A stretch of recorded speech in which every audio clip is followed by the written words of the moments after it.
Sebutan kutu buku, seolah-olah kebiasaan membaca sebagai hal yang aneh. Bahkan di kalangan mahasiswa, anak yang rajin membaca justru diolok-olok dan dipandang sebagai mahasiswa yang kurang gaul. Persepsi inilah yang sesungguhnya telah berakibat buruk terhadap sistem pendidikan di tanah air yang menjurus kepada rendahnya budaya literasi. Tidak terkecuali di kalangan mahasiswa dan umumnya masyarakat Indonesia. Beberapa hal yang menjadikan rendahnya budaya literasi di Indonesia antara lain tingkat pendidikan masyarakat, malas membaca, minimnya akses dalam membaca. Ini disebabkan sedikitnya perpustakaan, harga buku yang cenderung tak terjangkau oleh daya beli masyarakat, dan pemanfaatan teknologi yang tidak tepat. Sehingga hanya sedikit yang mampu menuliskan pengetahuan yang diperoleh dari membaca.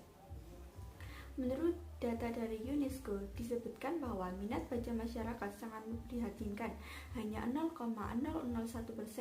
Artinya dari 1.000 orang Indonesia, cuma 1 orang yang rajin membaca. Berdasarkan data yang disebutkan tersebut, dapat dianalisa bahwa tingkat minat baca orang Indonesia sangat rendah. Sekarang yang menjadi pertanyaannya, bagaimana menaikkan tingkat minat baca tersebut? Dalam kasus ini, mahasiswa mempunyai peran penting serta tanggung jawab sebagai seorang citivas akademik atau seorang insan intelektual yang dimana salah satu fungsi dan tugasnya yaitu turut ikut serta dalam mencerdaskan kehidupan bangsa. Sesuai dengan yang diamanatkan dalam pembukaan Undang-Undang 1945 alinea keempat. Hal ini menjadi sebuah catatan kritis bagi para mahasiswa, bahwa mahasiswa sebagai seorang yang berpendidikan tinggi dan bergulat dengan ilmu pengetahuan, tetapi dalam hal budaya membacanya masihlah minim.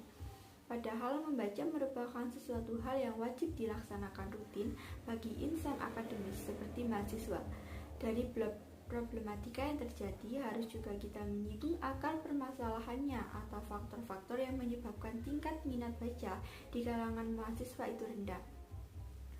Maka dari itu dapat disimpulkan bahwa minat baca itu sangatlah penting, apalagi dihadapkan kepada mahasiswa seperti insan akademis yang sudah seharusnya minat baca itu terus ada dalam diri mahasiswa, dan kegiatan membaca menjadi sebuah budaya yang rutin serta giat dilakukan oleh mahasiswa. Sehingga dengan menaikkan tingkat minat baca dari mahasiswa sendiri akan menaikkan taraf kehidupan bangsa dari sektor ilmu pengetahuan.